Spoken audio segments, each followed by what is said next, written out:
नमस्कार, स्वागत है आपका। आप देख रहे हैं अपना उत्तराखंड और मैं हूं आपके साथ शीनम शर्मा। सबसे पहले देहरादून से एक बड़ी खबर, जहां पर सीएम हाउस में उत्तराखंड के बीजेपी सांसदों की मीटिंग हुई।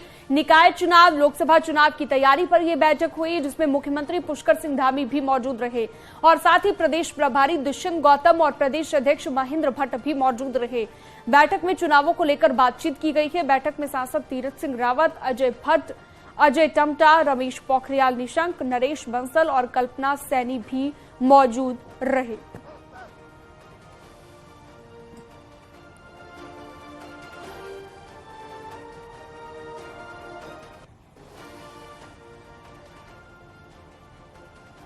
उत्तराखंड में 2024 में किस सांसद को टिकट मिलेगा, किसका टिकट कटेगा, अभी ऐसी कोई बात नहीं है, लेकिन एक बात साफ है कि जिताऊ उम्मीदवार को ही टिकट मिलेगा। ये कहना है बीजेपी के प्रदेश प्रभारी दुष्यंत गौतम का, जो मुख्यमंत्री और सांसदों की मीटिंग के लिए देहरादून पहुंचे।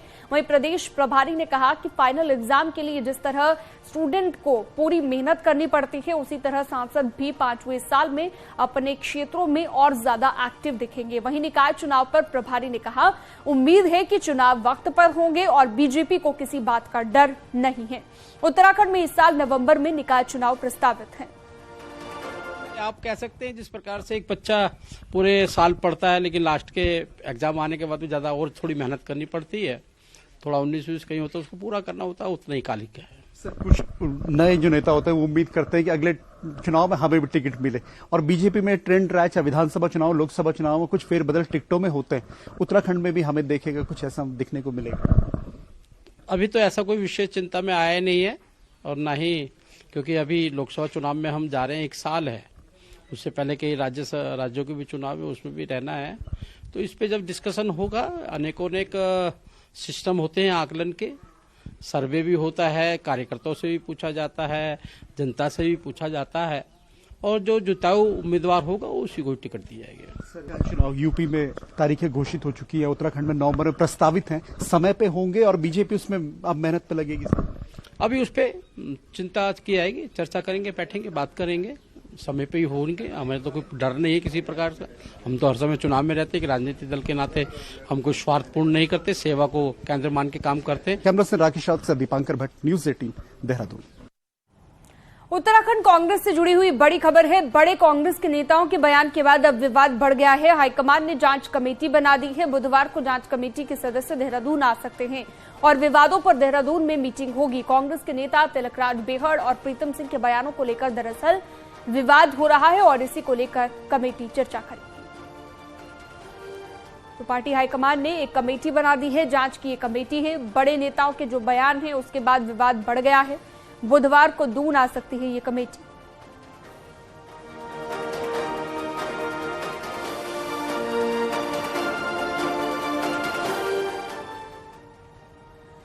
जोशीमठ में भू धंसाव के बाद 4 महीने के बाद एनटीपीसी का कहना है कि जोशीमठ में भूस्खलन के अन्य कारण भी हो सकते हैं, लेकिन उसकी जल विद्युत परियोजना इसका कारण नहीं है।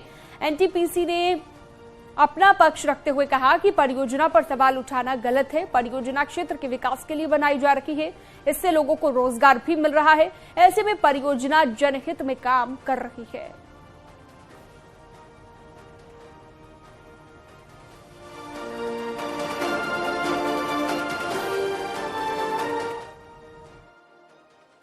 इस भू धंसाव से कोई संबंध नहीं है। हमारा जो परियोजना है, अगर इसको हम 1 दिन के लिए भी बंद कर देते हैं तो आप ये अंदाज लगा सकते हैं कि कितना भारी नुकसान है, क्योंकि 6000 करोड़ रुपए हम ऑलरेडी इसमें कैपिटल इन्वेस्ट कर चुके हैं।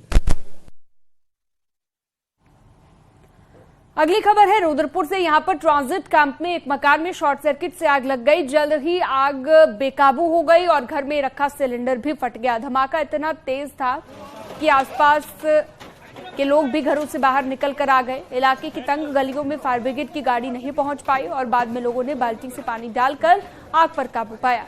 आग में घर का सारा सामान जलकर राख हो गया, जबकि आग बुझाने में 5 लोग झुलस गए।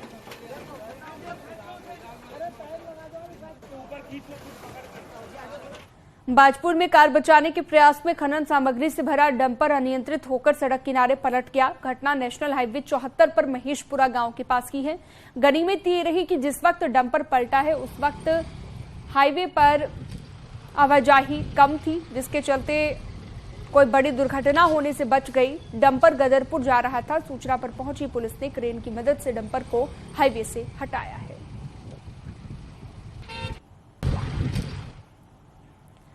सिखों के प्रसिद्ध धाम हेमकुंड साहिब के कपाट 20 मई को खुल रहे हैं, लेकिन हेमकुंड साहिब में लगातार मौसम बदलने के साथ ही बर्फबारी हो रही है। हेमकुंड साहिब का पवित्र गुरुद्वारा बर्फ की मोटी चादर से ढका हुआ है। चारों तरफ बर्फ ही बर्फ है। अभी भी 5 से 6 फीट बर्फ हेमकुंड साहिब में जमी हुई है।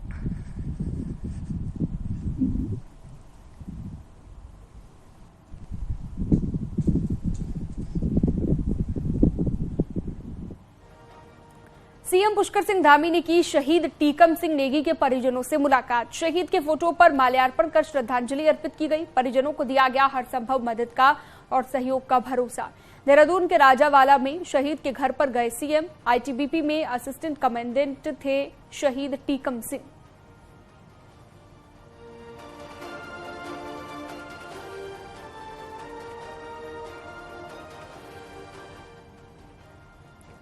देहरादून के सहसपुर इलाके में अवैध निर्माण को लेकर न्यूज 18 की खबर का बड़ा असर हुआ है, जिसमें प्रशासन की टीम ने 2 दिन तक इलाके का दौरा किया है। सहसपुर में नदी के किनारे मदरसा बनाया गया है और मदरसे के अंदर ओवरहेड टैंक बनाया गया है। इतना ही नहीं, पौधा नदी के बीचों बीच मजार बना दी गई है और जिस पर न्यूज 18 ने बड़ा खुलासा किया था। प्रशासन ने 2 दिन तक इसकी पड़ताल की, जिसके बाद किसी भी वक्त इसकी रिपोर्ट सौंपी जा सकती है। ये मदरसा निजी जमीन और नदी की जमीन पर बनाया गया है। मदरसा ओवरहेड टैंक का नक्शा भी पास यहां पर नहीं कराया गया है। एमडीडीए जल्द एक्शन ले सकता है।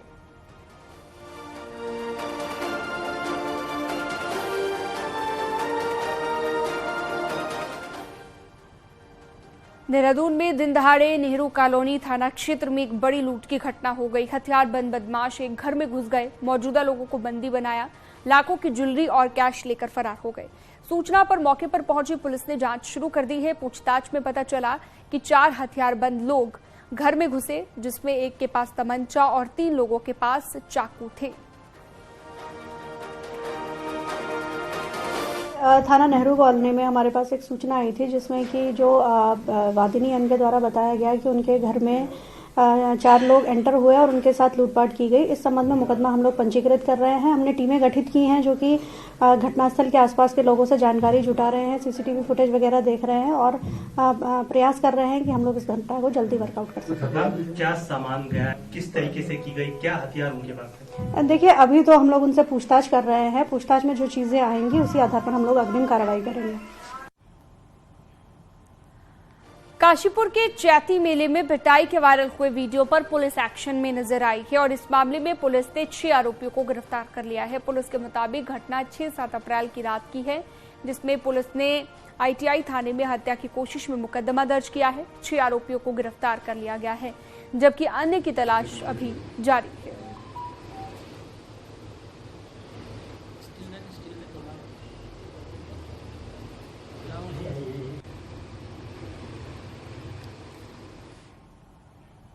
बिना अनुमति के नैनीताल में लग रही फूड वैन पर अब उन अधिकारियों की मुश्किलें बढ़ने जा रही है जिन अधिकारियों ने इसकी अनुमति दी है।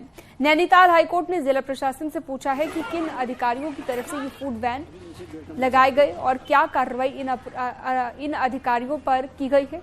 कोर्ट ने 1 हफ्ते के भीतर शपथ पत्र के साथ जवाब दाखिल करने के लिए आदेश दिया। कोर्ट ने सुनवाई के दौरान ये भी कहा, कई स्थानों पर छप्पर तक लगा दिए गए हैं, लेकिन कोई कार्रवाई नहीं की गई। आपको बता दें कि नैनीताल जिले की सड़कों पर बिना अनुमति के फूड वैन लग रही है, जिसमें माननीय न्यायालय ने जिला प्रशासन से यह पूछा है कि जो लोग जिम्मेदार अफसर हैं ये फूड वैन लगवाने के लिए, जिन्होंने बिना किसी लाइसेंस के फूड वैन लगने दी है, उनके खिलाफ क्या कार्रवाई की गई है। ये अगली नियत तिथि जो है अगली मंगलवार है। पिछले वीकेंड पर जिस कदर पहाड़ ने जाम का झाम झेला और टूरिस्ट की भीड़ से पर्यटन स्थल हाँफने लगे, वहीं अब नैनीताल में भी पर्यटकों के लिए कोई कंक्रीट मैनेजमेंट नजर नहीं आ रहा है। देखिए,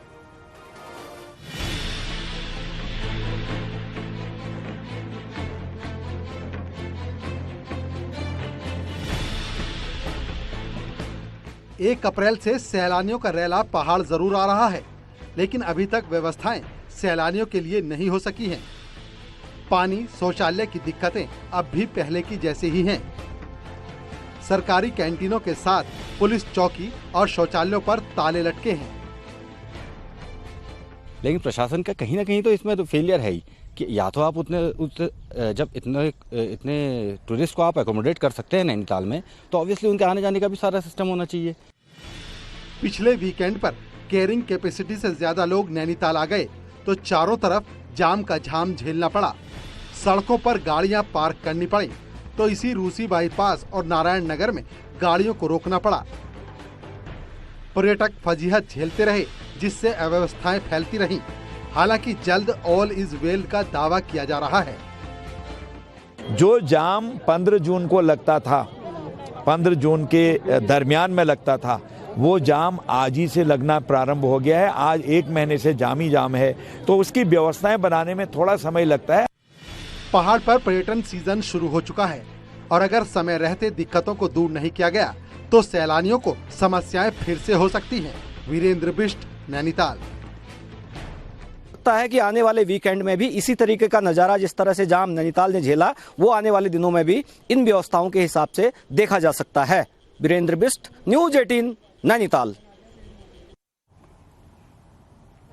पिछले 5 सालों से मैदान में जमे डॉक्टरों को पहाड़ भेजने की रणनीति स्वास्थ्य विभाग बना रहा है। प्रदेश में स्वास्थ्य विभाग का तबादला एक्ट हिमाचल की तर्ज पर बनाया जा रहा है। इसके लिए अफसरों को ड्राफ्ट तैयार करने के लिए भी कह दिया गया है और जल्दी ही इसका प्रस्ताव कैबिनेट में भी रखा जाएगा। स्वास्थ्य मंत्री धन सिंह रावत का कहना है कि मैदानी जिलों के अस्पतालों में जो डॉक्टर पिछले 5 सालों से तैनात हैं, उन्हें पहाड़ के अस्पताल में भेजा जाएगा। इसमें 55 साल की उम्र वालों को रियायत दी जाएगी। वहीं जो डॉक्टर लंबे वक्त से पहाड़ में तैनात हैं, उन्हें मैदान के अस्पताल में लाया जाएगा। आप लोगों ने मास्क पहनना शुरू कर। स्वास्थ्य विभाग का एक अलग से एक्ट बना रहे हैं, उसका काफी काम चल गया है। 5 साल से जो भी डॉक्टर पहाड़ में हैं और वो मैदान में आना चाहते हैं, तो इस बार हम उनको जरूर लाएंगे। और जो कई सालों से मैदान में डटे हैं। केदारनाथ यात्रा में पुलिस की मदद के लिए अन्य जिलों से आने वाली पुलिस फोर्स का ध्यान ड्यूटी पर कम और खुद और परिवार वालों को दर्शन कराने में ज्यादा रहता है। लिहाजा इस बार रुद्रप्रयाग पुलिस ने अपने उच्च अधिकारियों को यात्रा में ऐसे पुलिसकर्मियों की ड्यूटी लगाने का अनुरोध किया है जो यात्रा में सेवा के भाव से खुद आना चाहते हों। अधिकारियों से भी कहा है कि जो यहाँ के भगवान केदारनाथ के लिए समर्पित भाव से ड्यूटी करने के लिए आए, पहले उनको इच्छुक कर्मचारियों को यहाँ भेजा जाए और फिर उसके बाद अगर वो नहीं मिलते हैं तब आपकी ड्यूटी लगाएं। हमने अधिकारियों से भी कहा है, अपने एसपी महोदय के माध्यम से भी संदेश दिया है। और चलिए अब आपको दिखाते हैं पहाड़ की 10 बड़ी खबरें फटाफट अंदाज में। हरिद्वार में एक शख्स की हत्या का खुलासा करते हुए पुलिस ने पत्नी और उसके प्रेमी को गिरफ्तार कर लिया है। दोनों आरोपियों को जेल भेज दिया गया। टनकपुर में बीती 28 जनवरी को एक महिला का शव मिला था। पुलिस के खुलासे से पता चला है कि महिला के पति ने ही उसकी हत्या की थी। काशीपुर की कुंडा पुलिस ने चोरी के सामान समेत 2 युवकों को गिरफ्तार कर लिया है, जिन्होंने प्राथमिक विद्यालय की खिड़की तोड़कर कंप्यूटर चुराया था। राज्य में कोविड के बढ़ते संक्रमण के चलते स्वास्थ्य सचिव और राजेश कुमार ने दून मेडिकल कॉलेज में व्यवस्थाओं का जायजा लिया। बैसाखी के मौके पर हरिद्वार में सद्भावना सम्मेलन का आयोजन होगा, जिसमें एक बड़े ब्लड डोनेशन कैंप का भी आयोजन होगा। खाद्य मंत्री रेखा आर्या ने विभाग के अधिकारियों के साथ समीक्षा बैठक की। मंत्री रेखा आर्या ने कहा कि नमक और चीनी पर सब्सिडी के लिए कैबिनेट में प्रस्ताव लाया जाएगा। बागेश्वर के जिला अस्पताल में अल्ट्रासाउंड कमरे में गड़बड़ी और रजिस्टर में मरीजों की संख्या अंकित न होने पर कांग्रेसियों ने कड़ी आपत्ति जाहिर। अल्मोड़ा में एसएसजी विश्वविद्यालय में वीरांगना फेस्ट कार्यक्रम का आयोजन किया गया, जिसमें एसएससी 24वीं बालिका वाहिनी की रैंक सेरेमनी भी हुई है। बागेश्वर के कांडा में आयोजित तहसील दिवस में ग्रामीण इलाकों से आए लोगों ने पेयजल, बिजली, सड़क, राशन की 55 शिकायतें दर्ज कराई। रामनगर में आईटी प्रशिक्षण केंद्र के वार्षिक समारोह में उड़ान छात्र छात्राओं ने अपनी रंगारंग प्रस्तुति दी, जिसमें उत्तराखंड की लोक संस्कृति को दिखाया गया।